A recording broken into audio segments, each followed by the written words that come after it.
suis originaire d'un village qui s'appelle Sobem, dans la région de Fatick, donc à une dizaine de kilomètres de Diouroup. Donc Sobem, c'est un petit village très connu.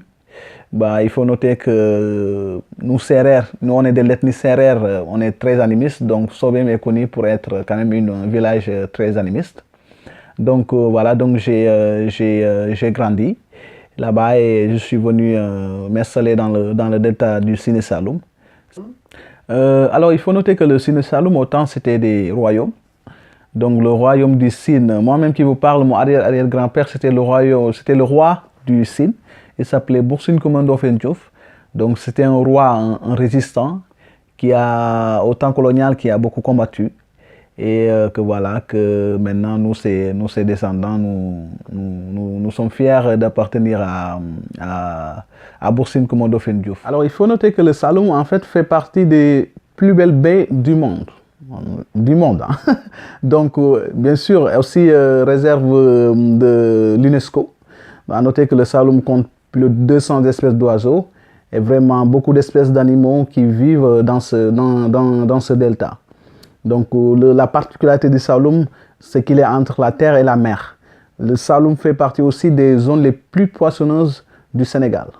Donc, il y a vraiment une diversité dans la région du Sine Saloum, à savoir plusieurs ethnies qui vivent, bien sûr l'ethnie majeure qui sont les Sérères, mais dans les Sérères, tu as différents dialectes. Tu as les Sérères Nyomika, tu as les Sérères du Sine. Les Sérères du Sine, c'est ceux qui vivent de l'agriculture, vivent dans les terres, et les Sérères Nyomika, c'est ceux qui vivent dans l'eau.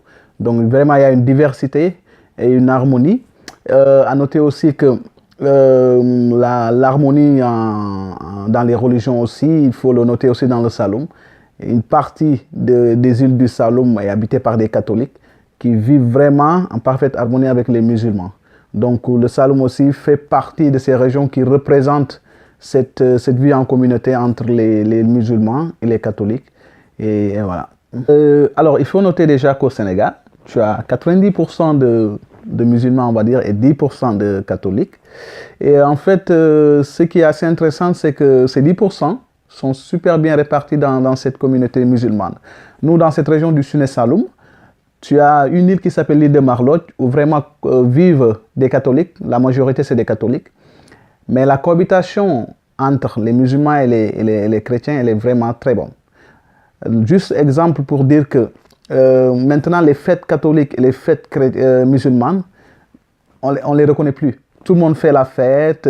Si c'est fête musulmane, l'Aïd, la fête du mouton, une partie du mouton des musulmans est offerte aux catholiques. Les catholiques, à leur tour, les fêtes de Pâques, nous faisons un repas qui s'appelle le ngalach. Donc c'est à base de bouillie de mil et de pâte d'arachide qu'à notre tour, les catholiques, on remet aux musulmans. Donc chaque année, il y a ce partage. Et maintenant, tu as des mariages catholiques musulmans, voilà. Donc c'est un mélange et vraiment, on vit en harmonie. Chacun fait sa religion et vraiment tout le monde se respecte. Et je pense que depuis toujours, on a vécu comme ça. Et on va vivre comme ça encore, je pense, vraiment.